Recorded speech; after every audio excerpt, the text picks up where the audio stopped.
So what particular challenges did you have, Sarah, that you overcame that you think is different to anybody else, or that you wanted to highlight just for people starting out in their careers now? Oh God, where do you start with challenges? there's so many. I think the first challenge, I guess, was in myself, and I think other people have spoken about this.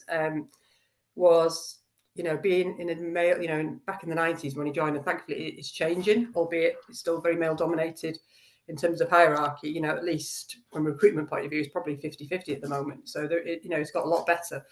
But certainly, I looked around and kind of thought, you know, you have to be a certain ilk or a certain way about you to kind of get on.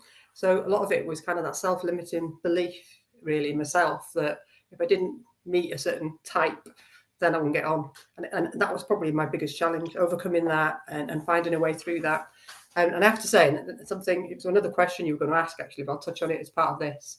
And for all the men on this call, and for any men who are going to listen to this afterwards, and Jane touched on it, actually the biggest role models for me joining the police, because I've only ever had 3 female leaders in 30 years, direct report leaders, as in direct supervisors. So for the first 10 years, all my sergeants were men, all my inspectors were men. And don't underestimate, guys, the importance you have in influencing people and influencing women, because actually most of the role models in policing aren't women, unfortunately. It's changing and it's got better.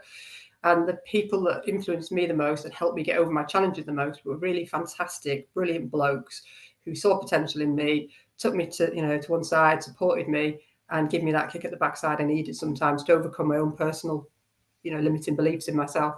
And there's one guy I used to work with, actually, Andrew. He was chief inspector at the SR before, when you were, and he was a sergeant at the time. And I failed my sergeant assessment centre, and I was like, oh, right, that's it. I don't know. I'm just never going to be able to do it. All these blokes are getting promoted. Clearly, they don't want a woman, blah, blah, blah, blah, blah. And he started, really beating myself up over it. And he took me to one side and he was like, you are good enough to be a sergeant. Your problem is you don't understand the rules of the game in terms of how to get through an assessment centre, because there is a formula you have to learn to get through any assessment, regardless of what it is, promotion, getting in the police, whatever. And it was him that made me totally change my mind about myself, about what I can achieve. And it gave me the kind of real interest, I suppose, in helping other people. And that's where my coaching career, after that, I was absolutely driven to do the same for other people, because that influence he had on me at that point in my career, and how much it helped me and helped me change my whole course. I would have probably been a PC for another 10-15 years at least if he hadn't have done something for me and helped me. And I've always imparted that on everybody else afterwards, men and women, and I've helped many great, brilliant blokes in the police to get on and coach them to get on, because there weren't many female role models around.